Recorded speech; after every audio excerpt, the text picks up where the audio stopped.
This is Christian Gomez with the New American Magazine, and today we're joined with Alex Newman, the foreign correspondent with the New American Magazine, who is coming to us live from Poland, where the COP24 conference on the environment is being held. So, Alex, tell us, what has been going on lately at the conference while you're there? Well, thank you very much, Christian. It's a pleasure to be with you. And there's a lot going on. There's 30,000 people here, most of whom think they're saving the planet from evil humans and their evil fossil fuels. So, as you can imagine, there's a lot of work that needs to be done and a lot of expenses and CO2 emissions that need to be burned in saving the planet. The Secretary General of the UN, when he opened up the conference, I'm going to have a report filed very soon on this. He talked literally about transforming the world to save the climate, and they're very serious, right? They literally intend to transform the world under the guise of saving the climate, and that includes, drastic reductions in energy use, which of course means drastic reductions in the standard of living. It means keeping people in poverty all over the world. They say they're going to fix it all with windmills and unicorn flatulence, but of course that's ridiculous. And then just today, we had the Trump administration showed up for a side event. It was actually really interesting. They promoted fossil fuels. They said, hey, people need energy. Poor people need cheap and abundant energy. Our industries need cheap and abundant energy. So we're going to continue using fossil fuels. That's going to continue long into the future.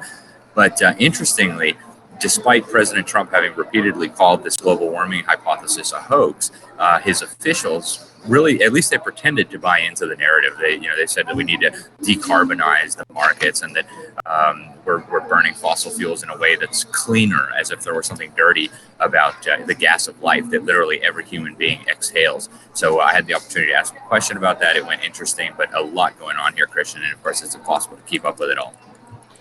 So you brought up the fact that the Trump administration had this panel in favor of fossil fuels and coal and so forth. How was that? What was the reception to that position, considering the UN's hostile view, to say the least, on fossil fuels and coal? Well, it was interesting. You had a bunch of protesters showed up at the meeting. They were able to rush the stage and hold up a big sign saying, keep it all in the ground or whatever. Quite a contrast to the way they treated Mark Morano and Craig Rucker. A couple of years ago, they put up a big banner of Trump in the media section and shredded the Paris Agreement, the Kyoto Protocol, and the UN security, the UN police grabbed them and threw them out literally in the desert of Morocco, ripped off their passes, and so they weren't allowed back. They finally went through some sensitivity training. But then at this side event put on by the Trump administration, you had protesters, you had activists, you had people rushing the stage, huge security risk, and nothing happens, right? They just really don't care. It's almost like the UN wants this to happen.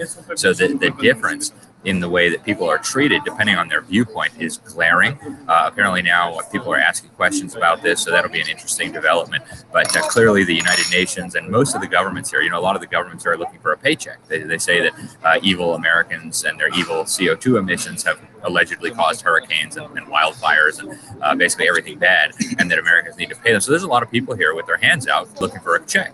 And of course, having Trump come and say that we're going to keep using fossil fuels, we're going to keep exporting energy, we're going to become a leader in exporting all sorts of energy, that didn't go over well here. And it's interesting that you bring up how all these countries are looking for a check. Isn't the entire agenda behind a lot of the climate programs from the United Nations designed to redistribute wealth from those nations that have more wealth to those less fortunate nations? It absolutely is, and they don't really make a secret of it. In fact, at the Paris summit, where I was a few years ago, one of the first press releases that arrived in my inbox was from the G77 plus China, which is a group of about 134 governments, mostly brutal dictatorships of different varieties. You have communist dictators, Islamic dictators, and so on. And their press release, it read kind of like a ransom note. Either you give us $100 billion per year to start, or we're not going to play along with your little climate side. And so, all the governments, Obama was in office at that time. They said, we'll be very happy to take $100 billion a year from our citizens and hand it over to you guys for, our climate sins, our carbon sins, whatever. But of course, the Trump administration is not playing that game. They've stopped the funding to the mechanism that was supposed to redistribute all the wealth. And so very interesting situation. There's a lot of anger directed at Trump and at the American people for refusing to play this game. So is there a lot of talk specifically about global warming? I asked this because I saw reports that in China they're experiencing the coldest record temperatures that they've had in years now. So any discussion about global warming and reconciling that with the fact that we're seeing global cooling occurring actually? You very rarely hear the term global warming here anymore. Ironically, it started snowing this morning. I figured Al Gore must have landed. Everybody knows about the Gore effect when Gore lands and starts snowing. So it was snowing here this morning. Of course, as you mentioned, we've had record cold all over the place. But now they call it climate change, right? And now everything is due to climate change. Hurricane, climate change. Record cold, climate change. Snow, climate change. So there's nothing that isn't caused by climate change. And it works, very well from their perspective, because you can blame literally everything on this climate change. But global warming, I haven't heard that term much for several years now within the United Nations. I mean, they still claim the Earth is going to warm, but they now call it man-made climate change rather than global warming. So what do you think we should expect to see from the conference in the next few days ahead? Well, what they say they're doing is coming up with a rule book for the implementation of the Paris Agreement. The Paris Agreement, of course, we covered that extensively in the New American Magazine. The goal was to, basically ship our productive capacity to China under the guise of saving the climate, ship our productive capacity to the third world, extract massive amounts of wealth from Western countries, from Japan, from, they call them developed countries, as if, development was a static condition.